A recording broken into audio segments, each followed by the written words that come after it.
Liver থেকে কি ভবিষ্যতে কোনো ক্যান্সার হওয়ার সম্ভাবনা থাকে? ভেরি গুড কোশ্চেন, সুন্দর কোশ্চেন করলেন।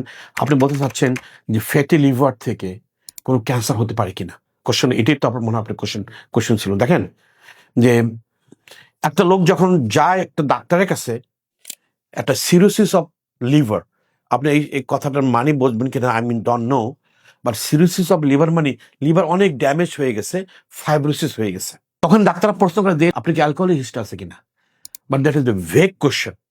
কারণ সিরোসিস অফ লিভার শুধুমাত্র অ্যালকোহল দিয়ে হয় না, এটা হেপাটাইটিস বি দিয়ে হইতে পারে, হেপাটাইটিস সি দিয়ে হইতে পারে, অ্যালকোহল দিয়ে হইতে পারে, other lot of disease, then cirrhosis can happen, even fatty liver. That is the focus that আপনি বলতে চাচ্ছেন।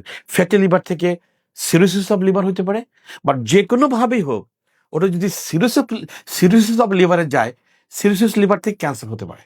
আপনার কোশ্চেন অ্যান্সার হচ্ছে এই যে answer is yes, fatty liver patient can damage the tissues of the liver, then finally develop the cirrhosis of liver, and that cirrhosis of liver can cause cancer.